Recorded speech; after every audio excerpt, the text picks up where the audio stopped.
جو ویسٹ سے باہر ہیں، تو وہ ساری کی ساری جو ہیں وہ آپ کو نظر آتی ہیں کہ وہ ایبسنٹ کر رہی ہیں. اور پاکستان کہ آپ کے سوال کی طرف میں ہوں، تو پاکستان کے لیے یہ بڑا وہ ایک ٹرکی سچویشن ہے، ایک بیلنسنگ ایکٹ رکھنا کہ پاکستان نہ تو ویسٹ کو چھوڑ سکتا ہے اور نہ وہ ریسٹ کو چھوڑ سکتا ہے، ریسٹ آف دا ورلڈ کو چھوڑ سکتا ہے. اس کو ان دونوں کو ساتھ لے کے چلنا ہے اپنے پیکیولر حالات کی وجہ سے، اور اسپیشلی آج کل جو اکنامک حالات ہیں ان کی وجہ سے. چوائسیز جو ہے وہ کرنا مزید مشکل اس لیے ہوتا چلا جا رہا ہے کہ ایک طرف آپ کے پاس آئی ایم ایف ہے اور دوسری طرف آئی ایم ایف کی ڈیمانڈ، جس میں کہ میں یہ سمجھتا ہوں کہ آئی ایم ایف اور ویسٹ جو ہے وہ اس وقت پاکستان کو پش کر رہا ہے ریسٹ آف دا ورلڈ کے پاس. جب ہمیں یہ کہا جاتا ہے کہ اچھا جی آپ کو آئی ایم ایف کا لون تو مل جائے گا، لیکن پہلے آپ جو non I M F resources ہیں ان کے ساتھ جا کے آپ اپنے معاملات طے کریں، نہ صرف رول اوورز بلکہ ایشورنسز بھی.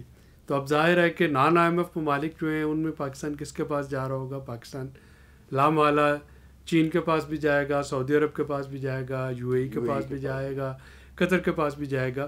اور یہ وہی ممالک ہیں جو کہ اب نئی الائنمنٹ میں آ چکے ہیں، بڑے کلیئرلی اب وہ ویسٹ کو اوپنلی وہ at least on this issue economics جو ہے ڈیوائڈ، تو اس پہ وہ بہت کلیئر ہیں کہ وہ امریکہ کے کہنے پہ اپنی آئل کی پروڈکشن جو ہے اس کو زیادہ نہیں کریں گے تاکہ تیل کی قیمتیں جو ہیں وہ برقرار رہیں.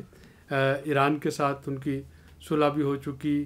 آج ہی انہوں نے سعودی عرب اور ایران نے ایک دوسرے کے ساتھ تجارتی تعلقات کی بحالی کا اعلان جو ہے وہ بھی کر دیا.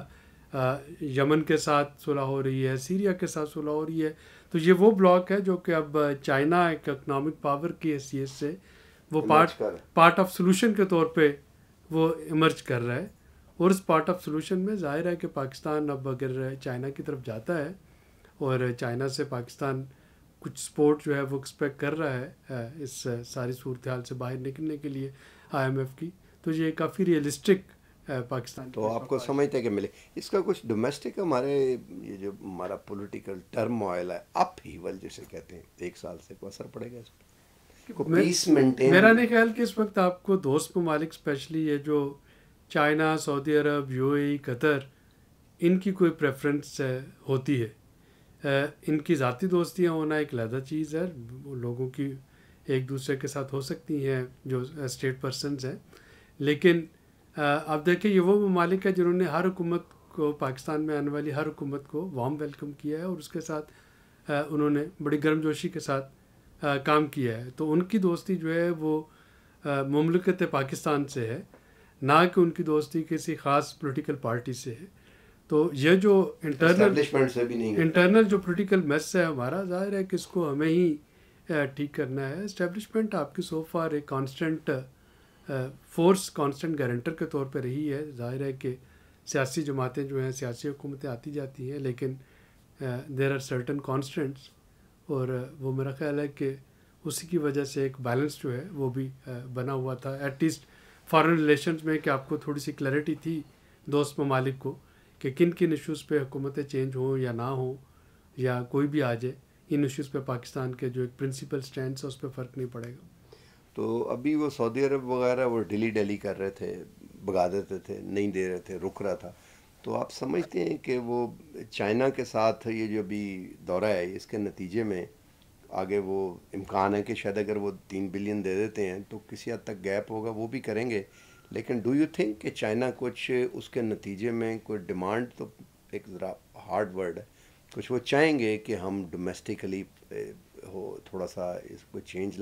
فار ایگزامپل اگر میں بالکل اسٹریٹ آف سے کویشچن کروں تو اس سے پہلے تو ہر پولیٹیکل سیٹ اپ کی جو گارنٹر ہے وہ پاکستان ملٹری رہی ہے، لیکن گزشتہ 1 سال میں تو اس طرح سے پاکستان ملٹری کی جو پروگریس ہے وہ پیس کم از کم مینٹین کرنے میں تو وہ اس طرح وہ نہیں کر سکے. تو do you think they will push for elections and all that کہ سپریم ملٹی لیٹرل بہت سے انسٹیٹیوشنز کو انوالو کر کے گارنٹی پالیسی کی کنٹینیوٹی کی وہ چاہیں گے؟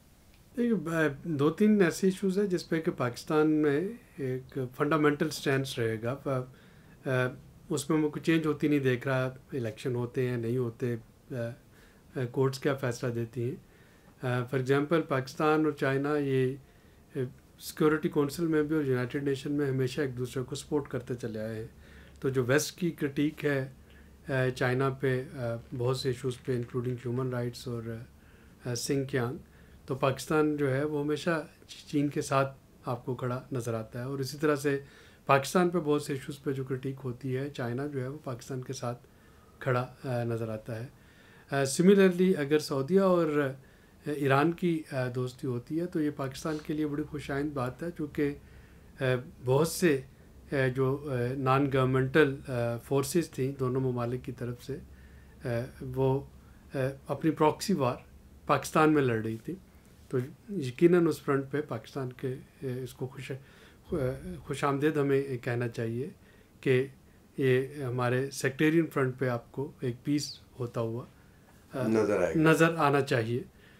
تو آپ کے سوال کا جو مختصر جواب ہے کہ میرا نہیں خیال کہ اس وقت چین یا سعودی عربیہ یا یمن وہ جو یو اے ای ہے وہ کچھ اس قسم کی گارنٹی مانگیں گے کہ نیکسٹ الیکشن ہوتے ہیں یا نہیں ہوتے. جو چیز اسٹرک تھی، چیز اس وجہ سے اسٹرک تھی کہ G20 کی جو حالیہ کانفرنس ختم ہوئی ہے اس میں چائنا پہ پریشرائز کیا جا رہا تھا کہ جیسے اوپیک کنٹریز OECD کنٹریز ہیں پیرس کلب کے ممبرز، جیسے وہ اپنے قرضے معاف کرتے ہیں یا قرضوں کو مؤخر کرتے ہیں، اسی طرح سے چائنا بھی اپنے قرضے جو ہے وہ مؤخر کرے یا ان کو وہ معاف کرے. صرف پاکستان کے لیے نہیں، اس میں بہت سے افریقی ممالک جو ہیں وہ بھی شامل ہیں. اور اس وقت مغربی ممالک نہیں چاہتے کہ وہ تو اپنے قرضے معاف کر دیں اور جو قرضوں کی معافی ہے اس کا فائدہ چین کو ملے کہ چین اپنے قرضے وصول کر رہا ہو.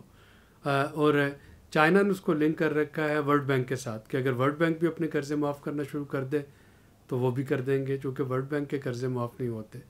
تو یہ ایک براڈر ڈبیٹ اور ڈسکشن ہے جس میں نہیں، اس وقت China is the largest lander. نہیں، میں اور بات کر رہا ہوں، میں کہہ رہا ہوں ورلڈ بینک کا تو جو ہے وہ اگر آپ ایوریج لگائیں نا، میں نے پروجیکٹ دیکھے ہیں کچھ ابھی بھی جو ہے چل رہے ہیں 5-6، وہ 1% وہ آپ پاکستان کی بات کر رہے ہیں نا، میں گلوبل لیول کی بات کر رہا ہوں. گلوبل بھی اس طرح ہی ہے ڈیولپمنٹ کے. چائنا کے جو کمرشل ہیں ان میں تو اگر آپ کائبر وغیرہ یا وہ اس سے یا لیبر ہم جو پہلے سمجھتے تھے تو بڑے ایکسپینسو لون ہیں. پھر دوسرا یہ ہے کہ پاکستان دیکھیں نا، اگر آپ ورلڈ بینک کے قرضوں کو اس لیے معاف نہیں کیا جا سکتا کہ وہ کمرشل لونز کی ڈیفینیشن میں آتے ہیں، نہیں آتے. وہ ورلڈ بینک کے لونز جو ہیں اور جو کمرشل لونز ہیں ان کو سیگریگیٹ کرنے کی ضرورت ہے.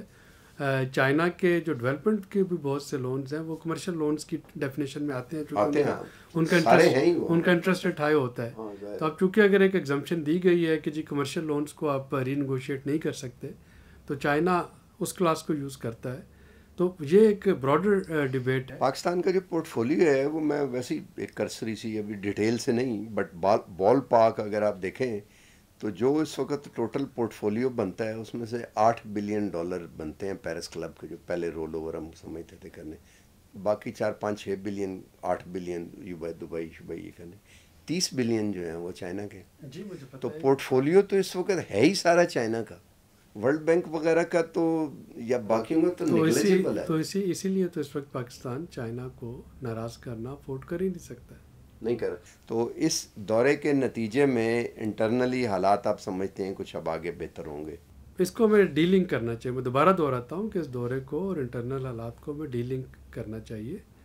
یہ کرنا چاہیے. ہاں، یہ جو دورہ ہے، دورے کے آبجیکٹو پورے ہو رہے ہوں گے جو بھی وہاں پہ ڈسکشن ہوتی ہے.